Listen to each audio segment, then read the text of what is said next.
আসসালামু আলাইকুম। আশা করি আপনারা সবাই ভালো আছেন এবং উম আ আজকে আপনারা টপিক সম্পর্কে আ আ জানেন যে আজকে আমাদের কি টপিক? সো আমরা গ্রাফিক ডিজাইন নিয়ে আসলে কথা বলব। আ আমরা যেহেতু ডিজিটাল মার্কেটিং শিখতে আসছি, সো সেক্ষেত্রে আমাদের প্রত্যেকটা টুলস সম্পর্কে একটু ভালো ধারণা থাকতে হবে।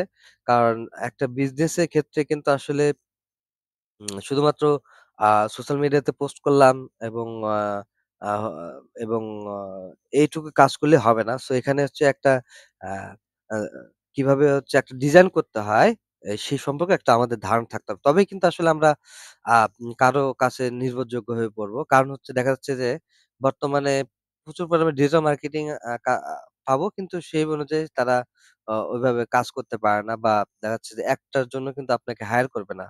সো আপনি যখন হচ্ছে বিভিন্ন আ ডিজিটাল মার্কেটিং প্রত্যেকটা সেক্টর সম্পর্কে আপনি ভালো একটা ধারণা থাকবে, তখন কিন্তু আপনার কাজের অভাব হবে না। সো আমরা আ গ্রাফিক ডিজাইনটা কিভাবে আমরা আ আ করতে পারি খুব সুন্দরভাবে, সো সেটা আমরা দেখার চেষ্টা করব। আ এখানে হচ্ছে গ্রাফিক ডিজাইন কি? কেন গ্রাফিক ডিজাইন শেখা অতীব জরুরি। ডিজিটাল মার্কেটিং এবং গ্রাফিক ডিজাইন এই ২ টি ক্ষেত্রে এখন একসাথে শিখলে কাজ পাওয়ার পসিবিলিটি বেশি। যেটা আমি ১ম থেকেই বললাম আ যে কাজ পাওয়ার পসিবিলিটি খুবই বেশি যদি আমি আ আ ডিজিটাল মার্কেটিং এর পাশাপাশি গ্রাফিক ডিজাইনের ওই ধারণাটুকু থাকে। আমি যদি ওইটা সম্পর্কে একটু স্কিল ডেভেলপ করি। সো কারণ হিসেবে কোনো বায়ার যখন একজন ডিজিটাল মার্কেটিং কে হায়ার করবে এবং এরপরে কিন্তু একজন গ্রাফিক ডিজাইনার কে হায়ার করবে। কারণ মার্কেটিং করার জন্য গ্রাফিক অবশ্যই প্রয়োজন পড়ে। সো উম অবশ্যই আ আপনাকে আপনি ডিজিটাল মার্কেটিং এর পাশাপাশি গ্রাফিক্স নিয়ে একটু আপনার ধারণা থাকতে হবে, কাজ করতে হবে। এবার কেন গ্রাফিক ডিজাইন জানা জরুরি? সো দৃষ্টিনন্দন content. Social media, blog, website যেখানে আপনি মার্কেটিং করবেন, আকর্ষণীয় গ্রাফিক্স আপনার কনটেন্টকে অনেক বেশি আকর্ষণীয় করে তুলবে। যেমন আমরা আসলে দেখি যে আ রাস্তাঘাটে আ ঢাকা শহরে বিশেষ করে দেখবেন যে বিভিন্ন ধরনের আ আ এখানে ব্যানার, ফেস্টুন আমরা দেখতে পাই। সো সেখানে কিন্তু সুন্দর, সুন্দর ডিজাইন করে। এগুলো কারা করে? এগুলো কিন্তু একজন গ্রাফিক ডিজাইন করে। বাট আমরা যেহেতু ডিজিটাল মার্কেটিং করব, ওটা তো দেখা যাচ্ছে যে আ ওটা মার্কেটিং এর একটা অংশ। বাট হচ্ছে আমরা মানে ডিজিটাল প্ল্যাটফর্ম ব্যবহার করে যেহেতু মার্কেটিং করব, সেক্ষেত্রে কিন্তু আমাদের আ মানে Facebook এ বা YouTube এ বা Instagram এ যেখানে করে আমরা কিন্তু একটা সুন্দর ডিজাইন যখন করব, তখন কিন্তু আকর্ষণীয় কিন্তু এটার উপর থাকবে এবং ক্লিক করবে এবং ক্লিক করার পর দেখবে। দেখার পরে কিন্তু একজন আ কাস্টমার কিন্তু আমাদের এই প্রোডাক্টটা কিনবে বা যে পণ্যটা আমরা পণ্যের জন্য এটা বিজ্ঞাপনটা দিচ্ছি বা পোস্টটা দিচ্ছি সেখানে আসবে। সো এটা খুবই ইম্পোর্টেন্ট। ব্র্যান্ড আইডেন্টিটি একটি সুন্দর লোগো, কালার, প্যালেট এবং ডিজাইনের ধরন আপনার ব্র্যান্ডকে অন্যদের থেকে আলাদা করে তুলবে। দেখুন আমরা যখন একটি আ উম আ যেকোনো সোশ্যাল মিডিয়া আমরা যখন তৈরি করব, তো তৈরি করার ১ম এই কিন্তু যেটা প্রয়োজন সেটা হচ্ছে একটা ব্যানার প্রয়োজন পড়ে, একটা লোগো প্রয়োজন পড়ে। এবং এটা করার জন্য কিন্তু একজন গ্রাফিক্স ডিজাইনার কে আমরা কিন্তু কি করি? হায়ার করি এবং তাদেরকে বলি যে, "ভাই আমাকে একটা তৈরি করে দাও।" সো এইটা যদি আমরা উম আ তৈরি করতে পারি, সো সেক্ষেত্রে কিন্তু আমাদের একটা বেনিফিট। তাহলে আ আ একটা বায়ারে যখন আমরা কাজ করব, তখন কিন্তু যখন আমরা একটা সোশ্যাল মিডিয়া ম্যানেজার হিসেবে থাকবো, তখন কিন্তু এক্ষেত্রে আমরা যদি এটা তৈরি করে দেই, সেক্ষেত্রে আ বায়ার আমার প্রতি একটা মানে অন্যরকম দৃষ্টি থাকবে এবং আমাকে দিয়েই কিন্তু একটা লং টাইম কাজ করানোর একটা পসিবিলিটি থাকবে। সো উম এই যে দেখেন, এই যে সুন্দর লোগো বা কালার প্যালেট এগুলো হচ্ছে অবশ্যই অন্যদের থেকে আলাদা হইতে হবে এবং সুন্দর ডিজাইন হইতে হবে। তো তার জন্য আমাদেরকে নিয়মিত কাজ করতে হবে। নিয়মিত যদি আমরা বিভিন্ন ডিজাইন নিয়ে আমরা কাজ করি তবে কিন্তু অবশ্যই আমাদের এই গ্রাফিক্স সম্পর্কে আমাদের একটা আইডিয়া চলে আসবে এবং আমাদের ভালো, ভালো ডিজাইন করতে পারবো। মেসেজ আ কনভেস এ কনভেক্স রার ক্ষমতা। সরি মানে মেসেজ কনভে করার ক্ষমতা। একটি ভালো ডিজাইন বা করা ইনফোগ্রাফিক জটিল তথ্যকে সহজে বোধগম্য করে তুলতে পারে।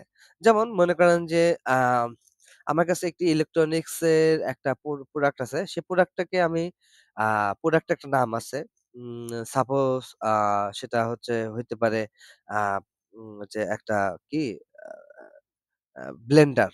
সো ব্লেন্ডার কি করব? ব্লেন্ডার একটা ছবি এবং এই ব্লেন্ডারে অ্যা ছোট্ট কিছু টেক্সট দিয়ে যে ব্লেন্ডার আ আ এ ব্লেন্ডারে হয়তোবা ১.৫ লিটার বা ১ লিটার এরকম আ কাজ করা যাবে বা এতটুকু কাজ করে সে সুন্দরভাবে একটা লিখে দিলে লেখার পর পাশাপাশি এটা একটা টেক্সট বা ক্যাপশনটা সুন্দরভাবে লিখলে এই ছবি দেখে কিন্তু আসলে আসবে। আসার পরে কিন্তু মানে আমার যে ওয়েবসাইট থাকবে সেটা যদি দেই সেখানে ক্লিক করবে, সেখানে যাবে।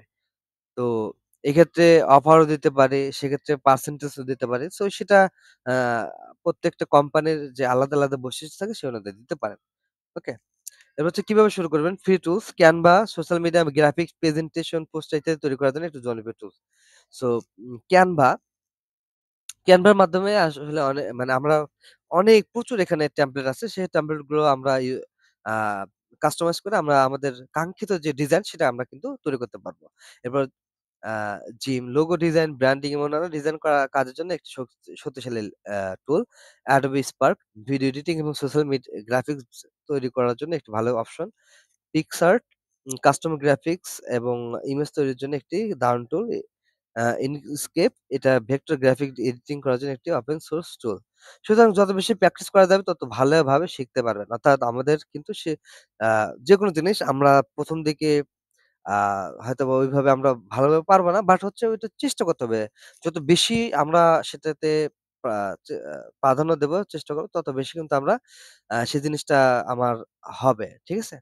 তো আমরা ফ্রি টুলস এর মধ্যে আমি যেটা রিকমেন্ডেড করি সেটা হচ্ছে আপনারা Canva টা ইউজ করবেন। Canva তে দেখা যাচ্ছে যে আমরা যারা অতটা Photoshop Adobe Photoshop এ যতটুকু আমরা দক্ষ না, বাট হচ্ছে Canva তে আমরা কিন্তু সুন্দরভাবে ওই টেমপ্লেটটা রিডিজাইন করে বা কাস্টমাইজ করে আমরা আমাদের কাঙ্ক্ষিত যে ডিজাইন সেটা আমরা কিন্তু ফুটিয়ে তুলতে পারবো। সো এটার জন্য কিন্তু আপনি Canva তো অনেক টেমপ্লেট থাকে। তাই বলে কিন্তু আপনি পারবেন না ১ম অবস্থায়। তো আপনাকে সেটার জন্য আপনাকে বেশি সময় দিতে হবে। কমসে কম ১ মাস। ঠিক আছে? এই যে এটা হচ্ছে Canva এবং Canva তে ইন্টারফেস এরকমই। আ এখানে হচ্ছে অনেক ধরনের অপশন আছে। সেগুলো আমরা আস্তে, আস্তে জানার চেষ্টা করব। কারণ উম আ একদিনে কিন্তু আমরা সবকিছু জানতে পারবো না। আমি জাস্ট আজকে শুধুমাত্র আ কিভাবে ফ্রিতে আমরা আ গ্রাফিক ডিজাইন এর কাজ করতে পারবো এবং খুব ইজিলি ভাবে আ যেটা করলে আসলে আ আমরা খুব সহজে ইজিলি ভাবে করতে পারবো আমাদের নিজেদের জন্য অথবা আমাদের বায়ারের জন্য। সো আজকে এতটুকুই আ আমা সো পরবর্তী ক্লাসে ইনশাআল্লাহ আমরা আ Canva কিভাবে কাজ করে আমরা একটা ডিজাইন আ আমরা করার চেষ্টা করব ফার্স্ট থেকে লাস্ট পর্যন্ত। সে পর্যন্ত ভালো থাকবেন, সুস্থ থাকবেন। আসসালামু আলাইকুম।